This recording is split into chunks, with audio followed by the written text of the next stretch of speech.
자, 우리 창세기 12장에서 봅니다. 창세기 12장. 구약성경 14쪽 창세기 12장 1절에서 20절 교독합니다. 여호와께서 아브라함에게 이르시되 너는 너의 고향과 친척과 아비의 집을 떠나 내가 내게 보여줄 땅으로 가라. 내가 너로 큰 민족을 이루고 내게 복을 주어 내 이름을 창대하게 하리니 너는 복이 될지라. 너를 축복하는 자에게는 내가 복을 내리고 너를 저주하는 자에게는 내가 저주하리니 땅의 모든 족속이 너로 말미암아 복을 얻을 것이라 하신지라. 이에 아브라함이 여호와의 말씀을 따라갔고 롯도 그와 함께 갔으며 아브라함이 하란을 떠날 때에 75세였더라. 아브라함이 그의 아내 사레와 조카 롯과 하란에서 모든 소유와 모든 사람을 이끌고 가나안 땅으로 가려고 떠나서 마침내 가나안 땅에 들어갔더라.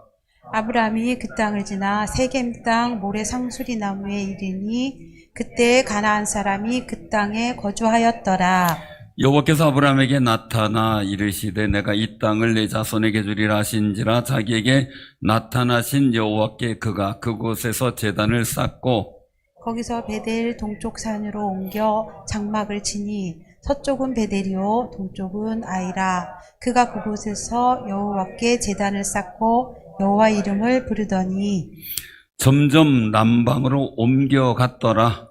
그 땅에 기근이 들었으므로 아브라함이 애굽에 거류하려고 그리로 내려갔으니 이는 그 땅에 기근이 심하였음이라. 그가 애굽에 가까이 이르렀을 때에 그의 아내 사라에게 말하되 내가 알기에 그대는 아리따운 여인이라. 애굽 사람이 그대를 볼 때에 이르기를 이는 그의 아내라 하여 나는 죽이고 그대는 살리리니 원하건대 그대는 나의 누이라 하라. 그러면 내가 그대로 말미암아 안전하고 내 목숨이 그대로 말미암아 보존되리라 하니라. 아브라함이 애굽에 이르렀을 때에 애굽 사람들이 그 여인이 심히 아리따움을 보았고 바로 고관들도 그를 보고 바로 앞에서 칭찬함으로 그 여인을 바로의 궁으로 이끌어 들인지라.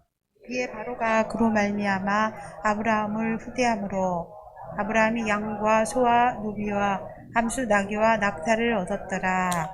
여호와께서 아브라함의 아내 사레의 일로 바로와 그 집에 큰 재앙을 내리신지라. 바로가 그 아브라함을 불러서 이르되 내가 어찌하여 나에게 이렇게 행하였느냐? 내가 어찌하여 그를 내 아내라고 내게 말하지 아니하였느냐? 내가 어찌 그를 누이라 하여 내가 그를 데려다가 아내를 삼게 하였느냐? 내 아내가 여기 있으니 이제 데려가라 하고 바로가 사람들에게 그의 일을 명하매 그들이 그와 함께 그의 아내와 그의 모든 소유를 보내었더라. 아멘. 아멘. 주님의 거룩하신 은혜가 아브라함에게 임한 것처럼 여러분들에게도 임하기를 바랍니다. 오늘 그 말씀에 보면 우리가 하나님께서 아브라함을 부르시는 거룩한 역사가 나타나요. 너는 너의 고향 친척과 아비의 집을 떠나 내가 내게 보여줄 땅으로 가라. 하나님의 약속의 땅이죠. 하나님의 약속의 땅. 근데 거기 사는 가나안 땅에 아브라함이 온 것은 아브라함의 입장에서는 약속의 땅이지만 가나안에 사는 사람들 입장에서는 불청객이죠. 그렇죠? 오늘날도 이 지금 중동전에 이스라엘과 싸우는 그 상대방의 어떤 일들도 원래 여기 우리 땅이었다. 이스라엘 여기 하나님이 우리에게 약속한 땅이다. 이런 일들 가지고 지금 주장을 하죠. 자, 그러면 그 주변 나라들은 어때요? 이스라엘 나라 쪽이 많아요?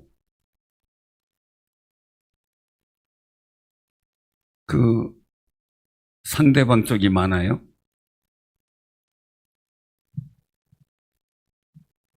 가만히 보면은 서로 계속해서 갈등과 경쟁이 생겨나죠. 자, 그런데 지금 이스라엘 나라는 우리가 막 볼 때 정치적 상황이나 아니면 그냥 어떤 사회 문화적 상황으로 우리가 보지 말고 그냥 하나님의 약속의 개념으로 본다 그러면 그 상황들이 이해가 되고 이스라엘이 이해가 되고 정치적 상황이나 원주민적 상황 이런 어떤 그 사회 문화적인 입장에서 본다 그러면 또 그 주변 나라가 이해가 될 수 있는 여건이 되겠죠. 그런데 중요한 일들은 오늘 이 말씀 속에서 볼 때 지금 이 시대도 그런데 옛날에 가나안 정복이 이루어지고 그 나라가 세워질 때는 얼마나 더 이게 어려웠던 여건이었을까 그 생각을 한번 해보게 돼요. 아마 지금부터 더 이 국제적인 어떤 이런 그 시스템이 없을 상황이니까 더 위험하고 더 어려운 상황이었겠죠. 이스라엘 민족의 입장에서 보면. 그러니 우리가 그냥 가나안 땅 정복하는데 그 10명의 정탐꾼들이 힘들다, 어렵다, 안 된다 막 이렇게 보는 불평과 원망이 나오게 될 수 있는 상황이 반드시 있었다는 거죠. 왜? 정치, 사회적인 어떤 일들 속에서 지정학적 관점 속에서 본다 그러면 어려운 거예요. 토착민 다 몰아내고 그 땅을 정화시킨다라는 일들 속에. 근데 하나님의 역사 속에서 보면, 언약 속에서 보면 분명히 그 땅은 하나님이 약속한 땅이고 그 땅을 복되게 정화시켜 나가야 될 의미가 있고 그리고 하나님의 계획을 이루는 선한 사명이 있었던 거죠. 근데 우리도 지금 살아가면서 볼 때요, 지금 상황과 시대나 여러 가지 여건들, 여러분들 주변의 상황들을 그냥 보면서 판단할 때 어떤 관점으로 보느냐에 따라서 다른 겁니다. 근데 우리는 중요한 것, 하나님의 관점, 하나님 말씀의 관점으로 상황과 시대를 볼 수 있는 그런 믿음의 눈이 있어야 한다는 거죠. 그게 여호수아 갈렙이 가졌던 눈이기도 하고요. 판단력이기도 하죠. 오늘 아브라함은 친척분 아비의 집을 떠나라 그랬습니다. 하나님의 약속 한 가지입니다. 보장도 없습니다. 사실은 뭐 어떻게 하겠다는 보장이 없어요. 그냥 내가 너로 큰 민족을 이루고 내가 복을 줘 내 이름을 창대하게 하리니 너는 복이 될지라. 그리고 너를 축복하는 자에게 복 주고 너를 저주하는 자에게 저주하겠다. 그리고 땅의 모든 족속이 너로 말미암아 복을 얻을 것이라. 이 말씀을 보면서 생각이 나는 게 있어요. 그것은 뭐냐면요, 어느 나라든지 어느 지역이든지 그 지역의 경제, 문화 이런 일들의 발전 속에 또 과학적인 거나 학문에 관계된 거나 유대인들의 역할이 배제될 수 없고 그것을 빼놓고 얘기할 수가 없다는 거예요. 그게 지금 현 시대까지 오면서 오는 과정 속에서 이루어졌던 사회, 경제, 문화, 모든 학문, 과학의 일들 속에서 나타난 현상들이거든요. 그래서 세계적인 경제를 움직였던 사람들이 거의 유대인들이라는 이야기들이 많이 나왔죠. 그것은 뭐 일일이 다 증명적인 어떤 증거를 내놓지 않아도 우리가 통상적으로 알고 있는 사실들입니다. 그래서 그 생각이 납니다. 너로 말미암아 복을 얻을 것이라. 땅의 모든 족속이 아브라함의 후손을 통해 복되게 되어지는 그런 역할들이 있어야 된다는 건데, 물론 반대적인 일들도 사람에 의해서 실수가 있을 수 있겠죠. 그럼 우리가 어떻게 생각할 거냐라는 겁니다. 우리는 어떻게 생각할 거냐. 아브라함을 부르듯이 우리를 불렀다면 그 아브라함의 부름의 일들을 통해서 보면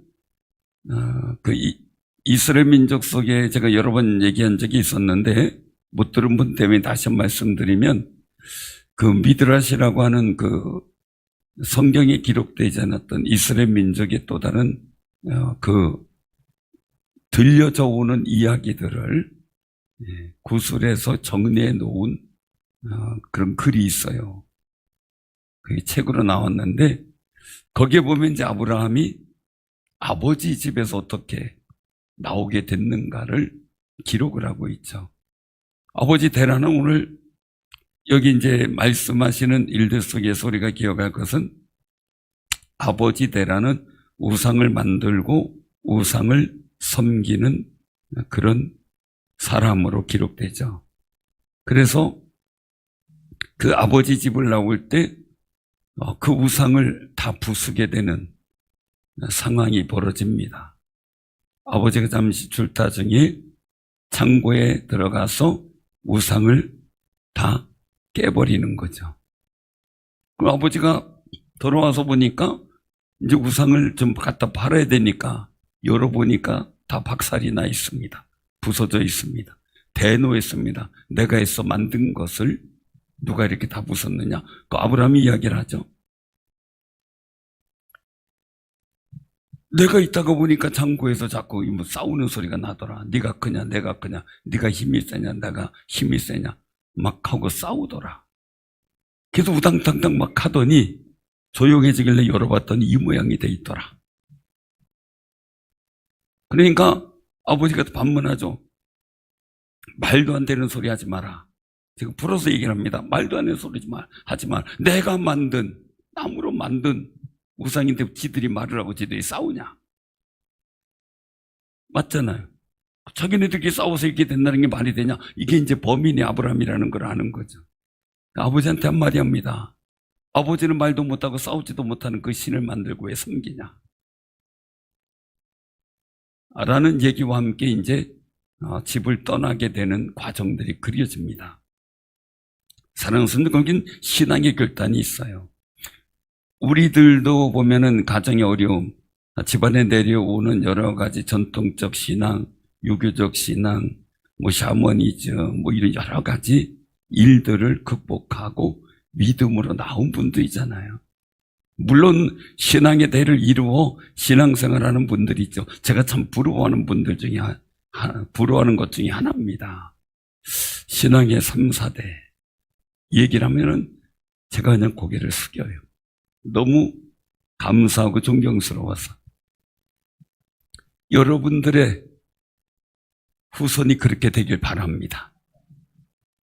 그런 소망을 가져야 돼요. 하나님께서도 그걸 원하시니까. 아브라함에 대는 그 시작이 지금까지 한 나라를 이루고 있잖아요. 알아요? 여러분들 후손을 통해 하나님이 또 어떤 역사를 이루실지 기대하는 거죠. 아브라함은 이렇게 큰 약속을 하면서 겨우 나중에 보면 아들을 다른 모든 사람을 배제하고 이삭 한 사람을 통해 역사하잖아요. 그러니 우리가 어떤 일들 속에서 나아가는데 이 아브라함이 주신 복이, 복된 역사가 우리가 생각을 해야 돼요. 그래서 저도 늘 이 생각을 합니다. 왜냐하면 너는 복이 되라. 이 얘기는 다른 것에 의해서, 우상에 의해서, 어떤 것에 의해서 복을 받고 영향을 받는 사람이 아니라 네가 복 있는 영향 끼쳐라 이거예요. 왜요? 만왕의 왕, 복의 근원이신 그분이 나의 하나님이시니까. 아브라함도 고백하는 거죠. 싸우지도 못하고 말도 못하는 그런 우상이 아니라 역사하시고 주관하시고 전능하신 그 하나님이 나의 하나님이니, 복의 근원이시니 그분을 모시고 믿는 내가 복 있는 영향 끼치고 사는 게 당연한 거죠. 그러니 여러분들도 자부심을 가져야 돼. 제가 성경을 볼 때마다 늘 제가 가슴이 좀 뭉클해지는 상황이 있습니다. 왜냐하면 제 아버님이 돌아가시고 아내가 이제 아버님 모시다가 아버님 돌아가시고 어떻게 할까 고민하고 있는 상황이었어요. 근데 서울 쪽에서는 제가 미군 군무원으로 들어갈 수 있는 길을 마련해놨다고 올라오라는 연락을 받았고, 그래서 고민하다가 하나님 앞에 이 말씀을 붙잡고 기도한 적이 있어요. 그래서 하나님, 내가 아무도 모르는 곳에 하나님 인도하신 가운데 따라서 가다가 거기에는 우리가 가족이 신앙생활 안 하니까 내가 가족하고 형제들 같이 가까이 있게 되면 신앙의 제약도 받고 힘드니까 제가 아무도 모르는 곳에 가서 제가 하나님을 믿는 신앙을 지킬 수 있다면, 그리고 그때도 제가 하나님을 찾고 부르짖고 기도할 수 있는 믿음의 담력을 가진다면 내가 그때 신앙을 하겠습니다. 그래 이제 고백하고 아무것도 없이 떠났어요. 이사 비용 다 주고 났더니 하나도 없는데, 그때 전병철 목사님이 오셔서 떠난다니까 기도해주고, 정말 가다가 이제 음료수라도 사 먹으라고 2만 원 주셨는데, 그 당시에 86년도예요. 2만 원 주셨는데 그거 들고 떠났어요. 아무것도 없이 떠났어요. 그 사정이 이제 여러 가지 사정이 있었어요. 그래서 제가 다 포기하고 아무것도 없이 떠났는데, 그 공주로 가서 신앙생활 하다가 그 속에서 하나님 만나고 은혜 체험하고 대전으로 와서 생활하다가 이제 결심이 있어서 이제 신학을 하기로 작정하고 시작을 했습니다. 그리고 나서 신학을 시작하고 나서 이제 하나님의 이 거룩한 은혜들을 경험했는데 이 말씀이었습니다. 너는 복이 되라. 그럼 하나님, 내가 복이 될 테니 우리 가족 좀 전도해주고 저는 신학을 할 테니 우리 형제들을 좀 책임져 달라고. 우리 집안이 갑자기 한 지역에 우리 땅이 없으면, 우리 땅을 안 밟으면 못 지나갈 정도였다고 하는데 술로 탕진하고 뭐 하면서 없어지고 부도나면서 다 없어지면서 어려워지는 과정 속에 하나님, 제가 복이 되게 하시고 저로 말미암아 우리 형제들이 복을 얻게 하옵소서. 이 기도를 참 많이 했습니다.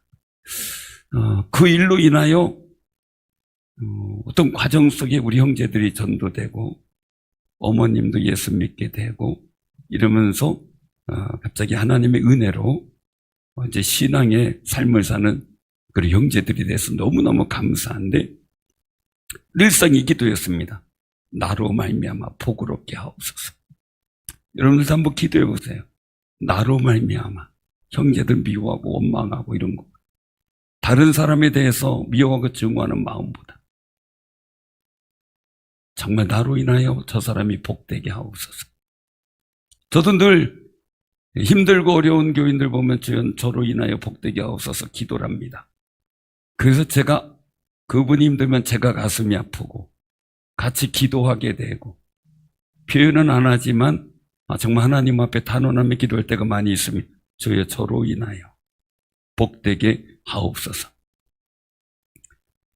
우리의 삶 속에요, 자꾸 사단은 원망과 증오를 일으킵니다. 그렇게 되면 영적 관계가 단절되고 내 마음에 품은 악 때문에 나의 삶의 자리에도 악이 자꾸 일어납니다. 그런데 내가 선한 마음과 하나님의 평강의 마음을 품고 살면 내 삶의 자리가 평강의 역사들이 일어나는 것을 보게 됩니다. 내 마음에 복된 삶을 풀고 우리가 살아간다면 정말 내 삶의 자리도 복된 영향력을 가진 존재가 되는 거죠. 근데 우리는 그 귀한 존재로 부름받았는데 그 존재 인식 없이 그냥 살아가는 거죠. 이왕이면요, 원망과 불평과 어떤 증오나 미움의 일들을 불러일으키는 말이 아니라 이왕이면 복을 일으키고 감사를 일으키고 평강을 일으키고 그렇게 또 우리 서로에게 정말 사랑과 은혜를 끼칠 수 있는 용어를 하는 것이 낫죠. 내 말과 행동이 하나님과 원수되는 것보다 내 말과 행동이 하나님과 친근해지는 게 낫잖아요. 그렇잖아요? 여러분들의 말과 행동이 하는데 자꾸 양아치나 친해지고, 여러분들 자녀들이 그죠? 못된 사람하고 친해지면 어떻게 했어요? 여러분들 자녀들이 그렇다면 어떻게 하겠어요? 여러분들이 보기 선하고 말이나 행동이 선해서 자꾸 좋은 사람하고 친해지고 믿음의 사람하고 친해지고 은혜의 사람하고 친해지면 너무 좋잖아요. 그러니 우리 옆에 분들이 다 귀한 분들이에요. 왜요? 나로 인하여 복된 영향을 끼치지만 그분으로 인하여 나도 복되는 거예요. 그러니 그 거룩한 마음들을 우리가 품고 살 때 감사한 거죠. 그래서 늘상 고민합니다. 왜요? 이 아브라함의 일들을 보면서 저도 고민합니다. 하나님이 아브라함의 마음을 귀히 여겼다면, 하나님께서 이 아브라함의 행동을 좋게 여겼다면 우린 뭐 닮아가야 되잖아요. 그래서 되는 대로, 생각나는 대로, 감정대로 사는 게 아니라 우리가 배우고 닮아가고, 그래서 아브라함의 믿음을 의로 여겼다면 우리도 그 믿음 가져야 되고, 다윗을 하나님께서 볼 때 정말 내 마음이 합한 자다라고 했다면 그 다윗을 배워가면서 우리가 하나님 마음에 합한 모습을 가져야 되고, 솔로몬의 기도가 하나님의 마음에 들었다면 우리도 좀 하나님의 마음에 드는 기도를 할 줄 아는 지혜를 구해야 되잖아요. 그런 모습. 그건 뭐 되고 말고 그냥 살아가는 모습이 아니라 정말 이런 신앙의 의식, 성경 공부도 중요하지만 정말 이 일들 속에서 나의 삶의 자리에 이 말씀이 성취되기를 기도하는 마음, 그리고 그 하나님 말씀 자체가 내 생활 속에 이루어지면 얼마나 기쁘고 즐겁겠어요. 근데 오늘 이 아브라함의 일들을 보면서 나타나는 게 뭐냐면 약속이에요.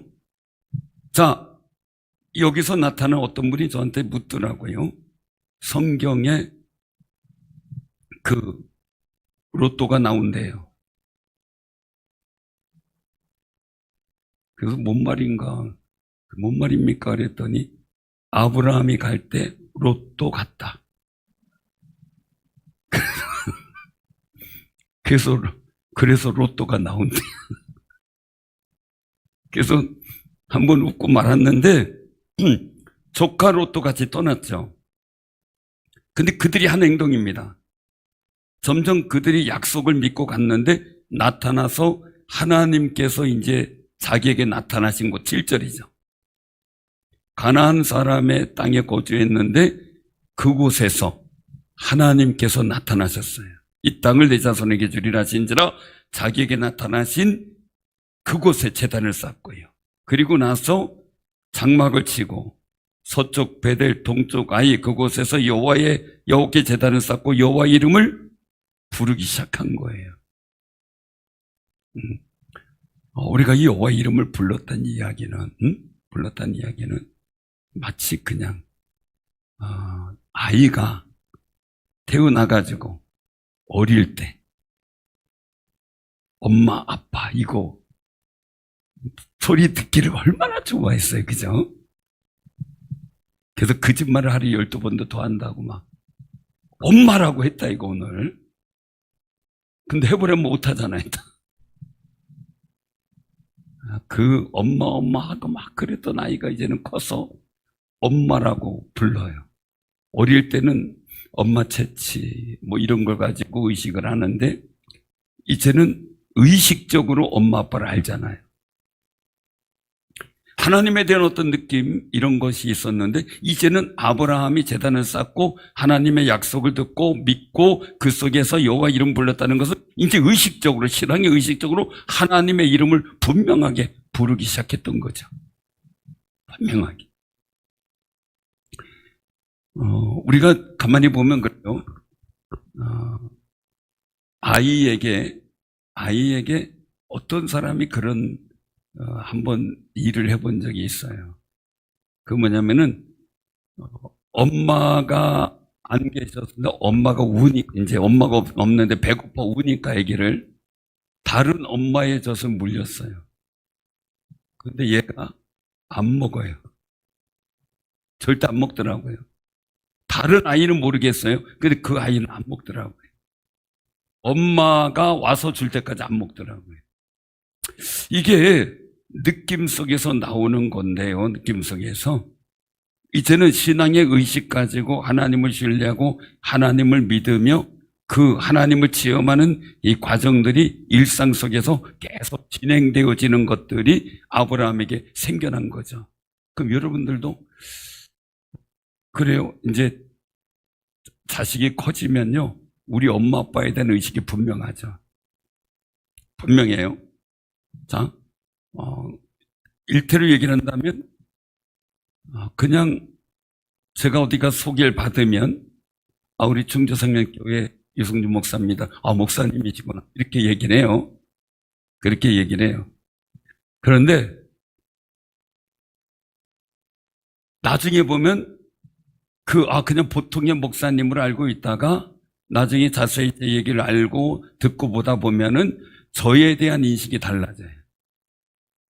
목사님이 그런 분이었군요. 오늘 장로님들하고 모여서 이제 같이 얘기도 하고 이제 그랬었는데, 그 장로님이 우리 노예분들이에요.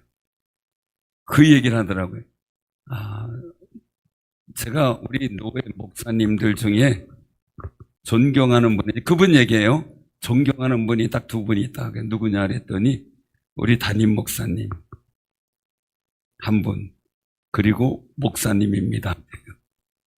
저를 왜 그렇게 그래요? 그랬더니 하는 얘기가, 다른 건 모르겠는데 그분 얘기, 그 장로님, 기도발은 분명합니다. 기도발은 분명합니다. 그러면서 우리 교회 역사에 대해서 쭉 얘기를 하면서 내가 목사님 기도발은 분명하게 인정합니다. 그래서 웃으면서 이제 여러 가지 얘기를 나눴는데요. 사랑하는 성도, 우리가 꼭 기억하시 바랍니다. 내가 하나님을 알았어요. 내가 믿는 하나님, 그 하나님의 이름이 점점점 구체화되어 가면서 분명해지면서 점점 그 하나님 안으로 내가 가까이 가는 그렇게 은혜가 우리에게 있어야 돼. 늘상 그냥 알던 하나님이 아니라 정말 욥이 내 귀로만 들었는데 이제는 눈으로 봅니다라는 거예요. 하나님께서 주신 감동과 은혜로 아브라함이 약속을 따라 쫓아왔는데 말씀하신 일 속에서 여기서 보면 나타나 이르시되라는 거예요. 나타나 이르시되, 분명히 하나님 받고 그 다음에 거기서 제단을 쌓는 것을 알고 여호와를 신으로 섬기며 제단을 쌓고 여호와의 이름을 계속 부르면서 남방으로 옮겨가는 그 과정 속에서 하나님 만나는 일들이 계속 체험되어지는 거죠. 사랑하는 성도들, 오늘 그래서 믿음의 삶을 살다가 보면은 난감한 일을 겪기도 해요. 사실 살다가 보면 여러분들 하나님이 나타나서도 분명하게 하시는데 하나님의 거룩한 이름을 부르는 과정 속에 기록을 한 데 있으면 얼마나 수많은 은혜들이 있었을까라는 거예요. 저도 저의 삶의 일들을 보면, 또 여러분들 성도들의 삶의 일을 보면, 우리 교회 일들을 보면 하나님께서 역사하신 일들의 모든 모습들이 참 너무 많구나라는 걸 느껴요. 참 많구나. 가슴에 남아있고 감사하고 하나님밖에 없고 하나님의 은혜였다라는 걸 보게 되는 거죠. 자꾸요. 근데 그러다가 보는데 어려움을 당할 때 믿음의 일들을 보게 돼요. 그 땅에 기근이 들었어요. 하나님이 약속하신 땅인데 기근이 들었어요. 이스라엘 민족들이 생각할 거면 하나님이 약속한 땅을 지키는데 전쟁도 생기고 어려움도 생기는 거죠. 그들이 입장에서 볼 때 하나님의 약속, 하나님의 거룩하신 계획 속에서 그들이 볼 때 말이죠. 자, 기근이 들었어요. 우리도 살다가 보면 하나님 열심히 믿고 하나님께도 은혜 체험하고 믿음 체험하고 그러는데 신앙이 다운될 때도 있고 때로는 어려움을 당할 때도 있죠. 내가 사는 더 전에 힘이 들 때도 있고, 그때 아브라함이 애굽으로 내려가죠. 자, 과정은 사례가 몇 살이에요? 아브라함이 100세 때 사라가 몇 살이었어요? 90이죠. 그러면 아브라함이 75세예요. 그러면 65세. 지금 여기 솔직히 얘기해서 내가 65세다 이렇게 하는 분 손 들어보세요. 65세.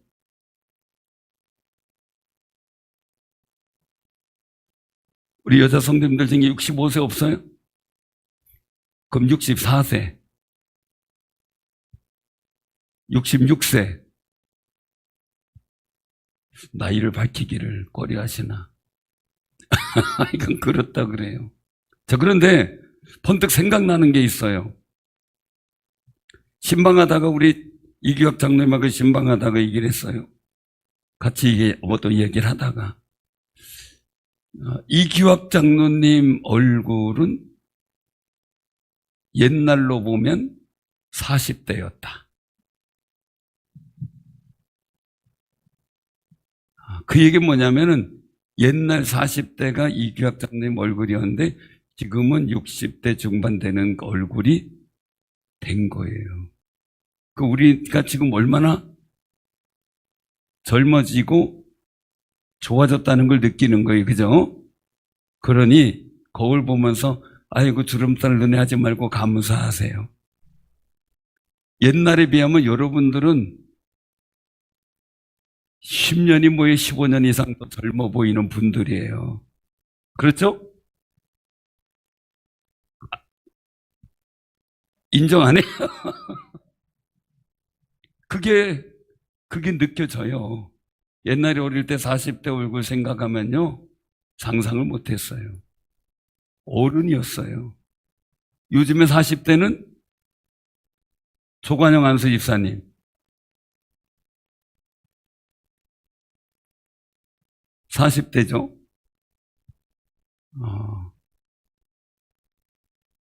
옛날은 부록이에요, 부록.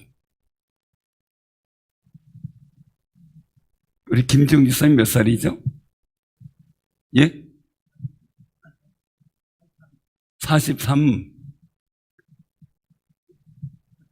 20년 전, 30년 전이면 43세 정도면 어른이었어요. 이유는 그 당시에 공직자나 이런 모든, 그 이전이죠. 그 이전 막 40년 전 뭐 이럴 때 보면 옛날에 한 60년대, 그때 70년대 그때 공직자들 은퇴 연령 보면은 60년대, 70년대 넘으면서 54, 5세였던 걸로 제가 알고 있는데요. 그러니까 40대면은 상당한 어느 정도 위치에 있었던 분들이에요. 그런데 지금은 애들이에요? 그 상황이 돼요. 자, 왜 말씀을 드리냐면요. 65세 사라가 이뻤으면 얼마나 이뻤을까? 아비멜렉 왕이, 아비멜렉도 그렇고요. 애굽의 바로 왕이 볼 때, 애굽의 바로 왕이 볼 때요. 사라가 탐날 정도 이뻤을까? 얼마나 이뻤으면. 그 생각이 들어요. 근데 하긴 뭐 100살 넘게 막 이렇게 살고, 120, 30살 막 살고 이러니까 또 상황은 다르겠지만 중요한 거 제가 느낀 거예요. 애굽, 이집트에 가서 여성들 보니까 참 예쁘고 콧도 오똑하고, 정말 우리가 무슨 인형, 바비 인형인가요? 그런 걸 느끼게 할 정도 좀 까무잡잡하지만, 근데 이스라엘 여성을 딱 보는 순간, 다르다. 훨씬 더 예쁘다. 이 생각이 들어요. 그 생각이 들더라고요. 그런 느낌이니까. 근데 여기서 탐심이 생기는 거죠. 그래서 자기 목숨 때문에 사례를 누이라고 얘기를 하죠. 실제적으로 그런 관계가 맞아요, 또. 그런 관계인데, 중요한 것은요, 그 일들 속에 오늘 여기서 말씀하고 연결이 돼요. 어디냐면 3절에 너를 저주하는 자에게 어떻게 해요? 저주하리니. 너를 축복하는 자에게 복을 주고. 자, 그러면 물어볼게요. 내가 다른 사람을 미워하는 만큼 나는 어떻게 됐을까요? 그것도 안 믿는 사람은 상관없이 믿는 사람들을 미워하는 만큼 나는 어떻게 될까요?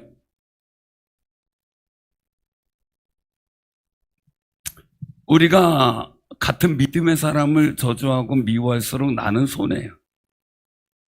그러면 나는 다른 사람을 축복하면 축복할수록 나는 어떻게 돼요? 나는 복이 되는 거예요. 근데 우리는 바로 살아요? 거꾸로 살아요? 세상의 원리는 미워하는 자를 증오하고 심한 말로 짓이기고 나를 좋아하는 사람을 좋아하고 이 세상의 원리죠. 근데 하나님의 원리는 뭐예요? 너를 축복하는 자를 내가 복주겠다. 너를 저주하는 자를 내가 저주하겠다. 주체가 하나님이고 나는 주체가 아닌 거예요. 근데 우리가 주체로 살려고 그래. 그래서 내가 저주하고 저주받게 하고 내가 미워해서 잘못되게 하고 이렇게 하려고 하는 게 사람의 욕심이에요. 주체는 내가 아니라는 거예요. 하나님이라는 거예요. 하나님이 판단하고 하나님이 역사하셔요. 근데 이 아브라함이 사라를 그렇게 하면서 바로가 데리고 갔을 때 심정이 어땠을까요?